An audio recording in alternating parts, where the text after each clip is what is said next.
KRFC 88.9 FM is pleased to bring you Community Spotlight, connecting you with people and organizations in northern Colorado who help make our community better.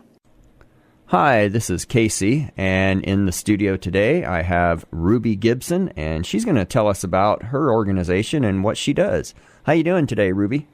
I'm doing well, Casey. Thank you very much for having me on your show. You're welcome. So I understand you study somatic archaeology. Is that correct? Actually, I developed somatic archaeology. It's a generational healing technique that I developed in 1995.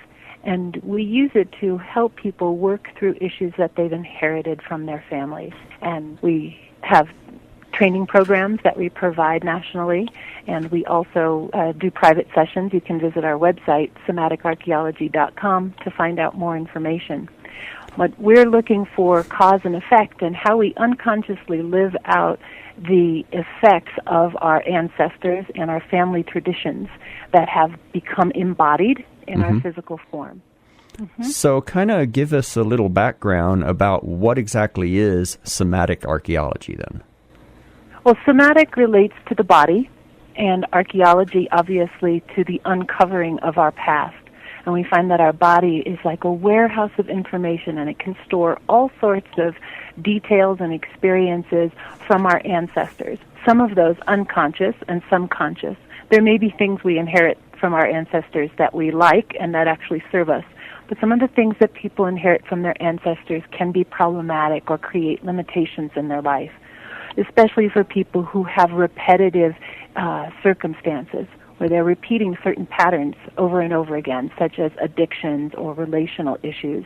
And when we're looking for the core or the origin of where that pattern began, we look backward into our generations. We look back about 7 generations. We find that our body is able to hold and recall that much information. And so we look to resolve what has happened in the past in order to lighten the load for the next 7 generations. That sounds intense. I know that a lot of us grow up with certain traits, like you were saying, from our family. Now, there's some things, for instance, like my grandpa used to say, if you don't have what you need, use what you got.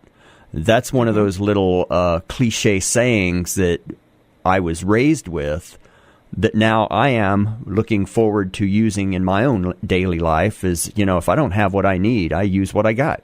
That's great adaptability that your ancestors have helped to provide you with, so that you can use some of those same skills. Because many of the things like that we inherit are great.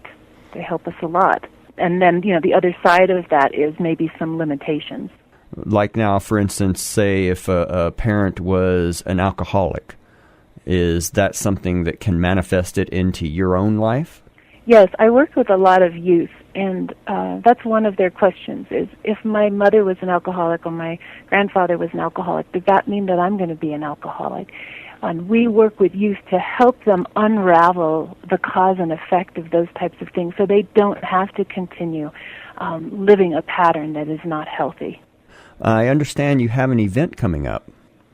Yes, I'll be speaking at the SPRE, S-P-R-E, I guess the Society for Psychic Research and Education, up in Fort Collins on November 19th at 7 p.m. at the Fellowship Hall. It's going to be an hour-long presentation. I'll be offering information on somatic archaeology, as well as having some of my books available. My book is called My Body, My Earth, The Practice of Somatic Archaeology. And I'll also be presenting information on research that I'm doing. I'm in my doctorate studies now. We'll be doing research on generational patterns with Navajo veterans and how they can escalate into post-traumatic stress. Okay, so if someone wanted to attend that, is there a website they could visit? Sure, they can go to spre.org. And people are allowed to make donations for this presentation? Yes, absolutely. SPRE will be accepting donations. Thank you very much for your time. I appreciate every little bit you've given us, and it sounds like a great idea to investigate if you're curious.